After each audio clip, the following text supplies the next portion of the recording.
Hey everybody! This video was requested by one of my patrons over on Patreon. Thank you, Peter. This was a great idea for a video because I think a lot of people struggle with these concepts. And those are the concepts of utilizing moving holds and copied pairs in your animation. Copied pairs and moving holds kind of go hand in hand because copied pairs can often turn into moving holds later on in your workflow. So let's start with copied pairs. Copied pairs are usually used in the blocking stage of your workflow, the planning part. Please guys, this is super important. Don't leave it out in your workflow. So the way you do copied pairs is you take your keyframes for a key pose and you copy them and move them down for the duration of how long you want that pose to hold for, so that it creates a pair of copied keyframes. So you'll end your action and have your key pose, and now you want your character to hold there for, say, 25 frames. So you'll take those exact keyframes and copy them so it holds in the exact same pose for that duration until it goes into the new pose. And then again, you'll copy those keyframes and move them to where you want the pose to end. So you have the timing set of how long you want each key pose to hold for throughout your shot. Copied pairs, like I said before, are used during the blocking phase because it helps you to get all your timing and poses down. So you could prefer to use step tangents in your blocking, in which case you may feel like copied pairs are redundant, since the whole point of step tangents is that there's no interpolation between keyframes, so nothing moves until the next key pose, and then it moves directly into the next pose. So by default, you technically have the same effect as copied pairs for the duration of that pose. But this means that you then may run into problems when you convert from step tangents to splines, because then all your carefully planned timing, places where you envisioned having a hold, go out the window when you convert to splines, and it all looks floaty and too fluid. When you use copied pairs during blocking, you would most commonly use plateau tangents for this method rather than step tangents because you don't get that overshoot you get with splines, so you can see how the poses move cleanly into the next one while also using copied pairs to have your holds. But you can also use copied pairs with step tangents. It's purely a matter of preference. That's the cool thing about animating. There are so many different workflows. As long as your end result looks good and convincing and your message is clear, nobody really cares about how you got there.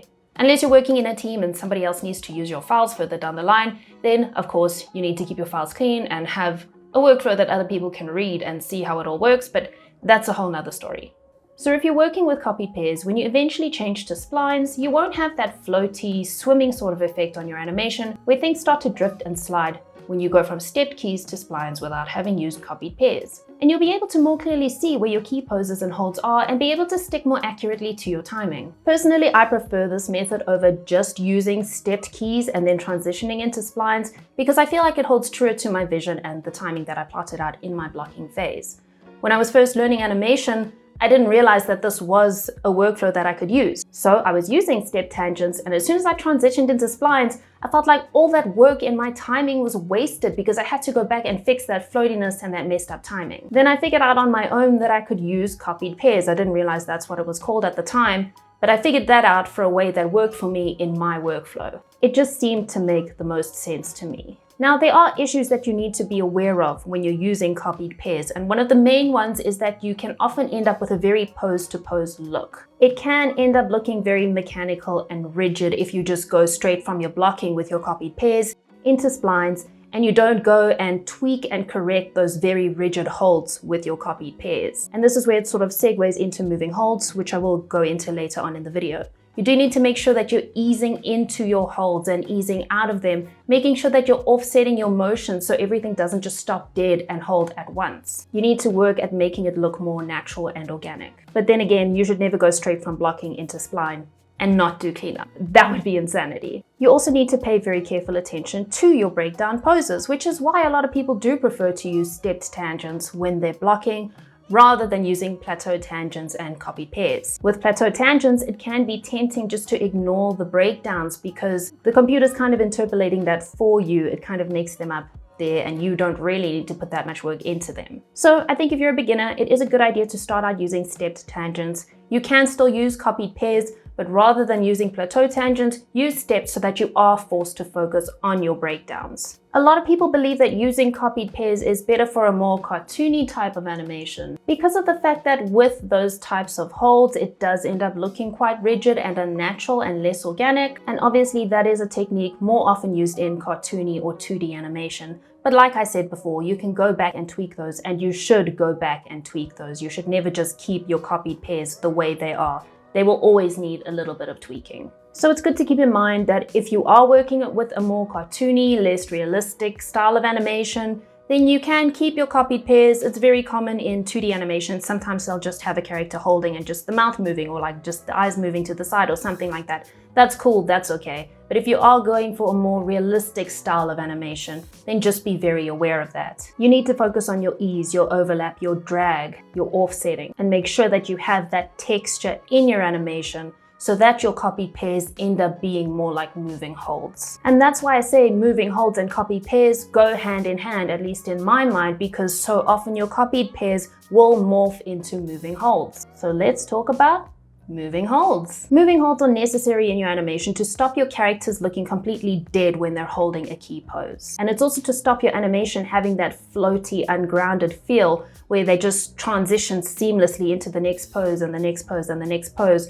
without ever holding a pose, which is just completely unrealistic. It's unnatural. It's also crucial for good storytelling and readability in your gestures and your poses. People need time to process what is happening and anticipate the next action and what's going to happen next in the story. And moving holds are very important for that. The audience needs time to process what has happened and what's going to happen, time to read the poses, and to anticipate what's going to happen next in the story and in the gestures of the character. So there are times when your character should be still, but not completely still. There should still be very subtle motions and little animation touches to your character that make them feel alive. Things like breathing, blinking, a bit of wind through the hair. There's a variety of ways you can bring life to your character while they're in a moving hold. You should always keep in mind while you're animating that you need moving holds. It's very crucial. And I don't just mean on a full body level where it's obvious, like to drive home a punchline in some physical comedy. You know, like if a character gets hit in the face with a frying pan and they hang there for a while before dropping to the floor. I mean also on a small scale, like with a blink.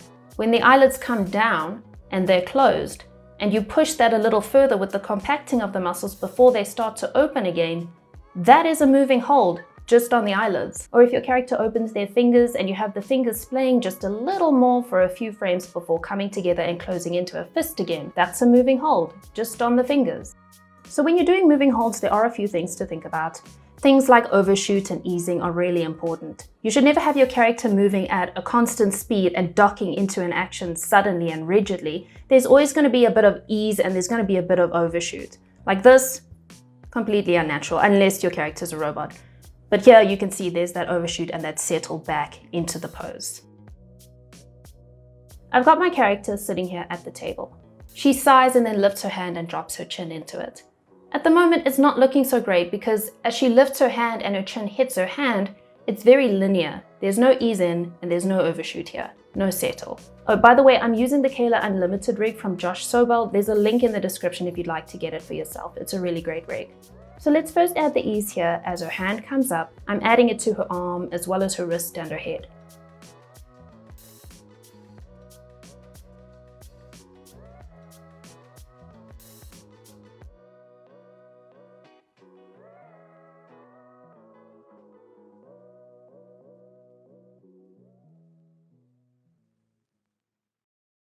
Then I'm going to add some overshoot. So she goes into the key pose, but overshoots a little there on her hand, her fingers and head, before settling into the pose.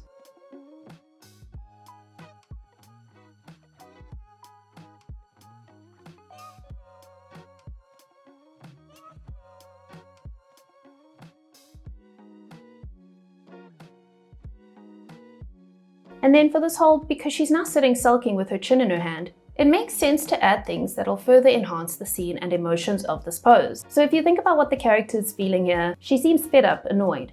Maybe she's been waiting for somebody for an hour and she's about to give up waiting. So we add things, some secondary animation that'll drive that message home, like a sigh of irritation, or just general breathing is good to add on a moving hold so that your character feels alive. Even just small chest rotations can add a lot of that ambient movement to a character. I can add a quick irritated blink as she sits there, and maybe an eye dart to the side or down, and a mouth twitch or subtle eyebrows lowering as she complains to herself in her head and gets progressively more irritated as the time passes. These little details are really, really important to bring life to your characters so that they don't just feel like lifeless puppets. I feel like I say the phrase lifeless puppets at least once in every single video that I do, but it's true. Your goal is to make them feel like living, breathing actors, basically. But also, don't make the rookie mistake of just randomly adding whatever movement you can think of to your character. I've seen a lot of juniors and students do things like, they do this weird sort of like head bob if a character's just chilling there for a while, which makes no sense. Or they'll have a blink, but you know deep down there's no reason for that blink. They're just randomly blinking like every 10 seconds or something like that. You need to really consider the story that you're telling, what your character is feeling, what's going on in their body for these processes. Don't just randomly add in a movement that makes no sense to the audience, because they might think that there is a purpose to that movement when in actuality there isn't. And then they're going to be completely misguided as to what your actual goal is with that scene. Put yourself into your character's shoes. You really should act out and film yourself acting out the scene so that you can think carefully about what your character is feeling. Focus on what your body is doing in that moment, what emotions you feel like the character should be feeling, and what the story is behind that shot. What is plausible and realistic for the situation that they're in. Don't just try to sit in front of your computer and guess as you go. By the way, if you're a 3D animator or you're interested in it and you want to learn how to use Blender, TOAnimate has a great 2-week course focused on animating in Blender that'll get you from a Blender noob to using its tools like a pro. The course was created by 3 professional animators who worked together on the Annie award-winning film Maya and the 3. They also have great supporting material to go alongside the courses as downloadable PDFs, so you'll be able to go back and revise what you learned or refer back to stuff you learned in the lesson. It is a great course. I checked it out for myself, and if you're interested in learning more, there's a link in my description that you can follow and go check out the course. Thank you to my patrons. Your guys' support means the world to me, and I really appreciate the suggestions and requests for the videos. This one was a really genuinely great idea for a video. Hit the like button on the video. That sounds aggressive. I'm going to say gently caress the like button on the video. It does help with the algorithm if you did enjoy it. Leave a comment on if this was a good topic, if this was something that you'd also been wondering about, if it was helpful, and subscribe if you'd like to keep up to date with further uploads. Thanks for watching. Bye!